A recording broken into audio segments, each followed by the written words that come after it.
So today we're going to be doing something pretty much self-explanatory, but I'm going to show you some tips and tricks on how to do this. First of all, we got to open this box because I went ahead and ordered more coil springs for the front of the Jeep.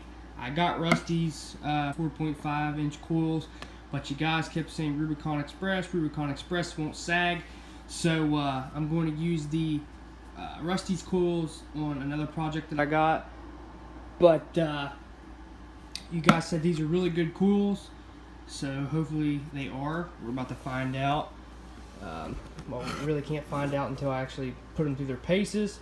But never cut toward yourself like this. I'm a trained professional. But I'm going to go ahead and open up the box. I'm going to flip it over. I don't have nothing to mark my address out with, so hopefully it doesn't show. There we go.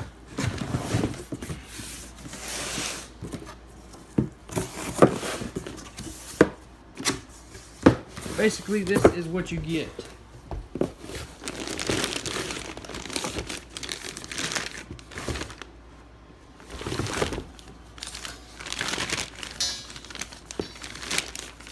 Sweet.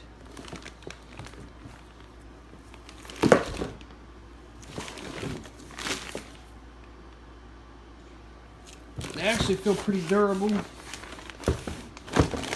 get the daggone bag off there.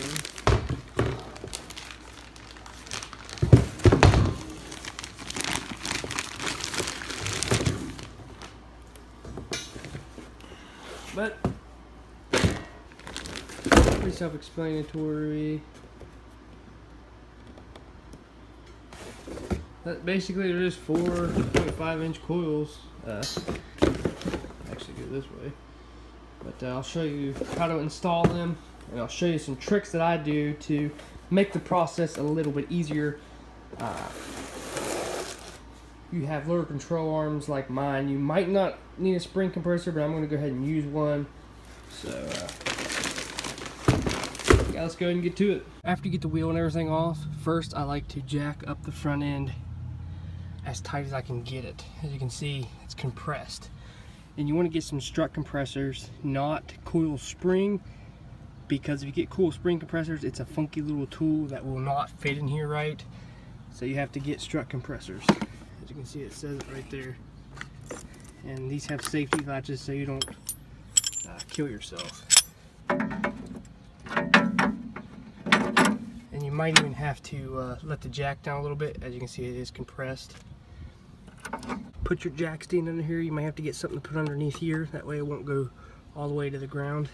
I'm going to go ahead and get a piece of block and put there and go ahead and let it down. Just by jacking this up, then putting the compressors on and tighten them up and letting the whole axle down in the front, as you can see, it already does half the work for me.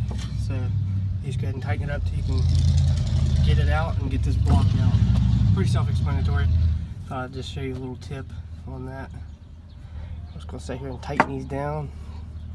Pull the spring in. I don't recommend using an impact on these. Just kind of keep them even on each side, because I've seen them strip before, but just want to kind of keep it even and evenly compressed. You don't want one side more than the other.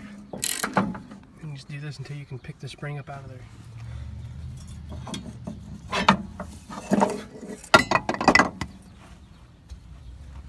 Now we got to wrench these off very carefully and then compress these. Put your other spring on. Make sure you put your rubber isolator back on. I have my original rubber ones that come stock, but they were ate up really bad and no good, so I had these laying around and I thought they'd work pretty good. A little bit tougher than factory. So I'm sure you guys are wanting to know the difference. That's pretty much just one coil, maybe almost two. And when you go to put these back on here, just make sure you have enough thread in there to catch so you don't get hurt. I'm just going to put those on there like they were on here, compress them, and put them back where they belong.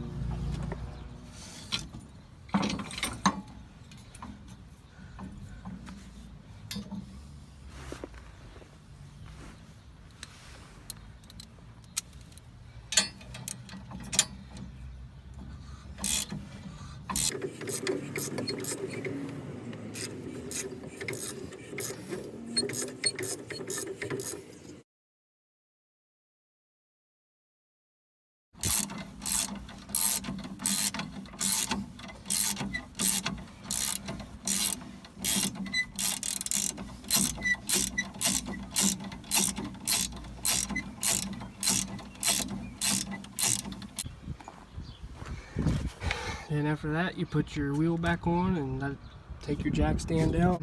You should have a nice coil. Like I said, don't forget your rubber isolator. I didn't have the stock ones, but these will do. I actually like these better because I always chew up the stock ones. It was like real ratty, like it was falling apart, and this was like way up in there. But make sure you don't forget this because it will make noise. But pretty much repeat the same process on the other side. Nothing to it. Just make sure you block it up, block your wheels, use a jack stand, and be careful.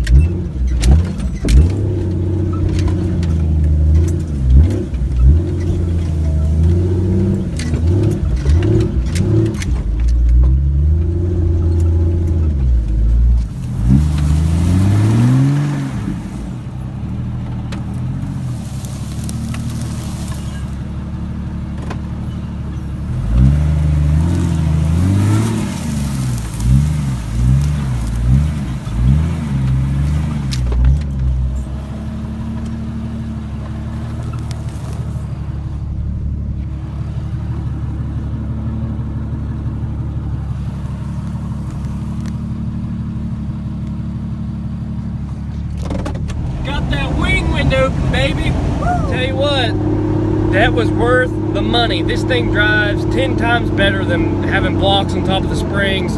They ride better than rough country springs altogether. These give you like a soft ride, but give you the lift that you need.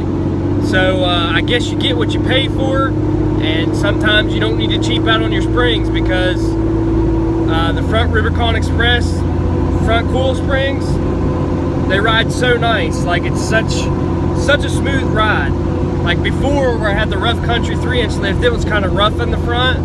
Then I put the block on top and it made it 10 times rougher.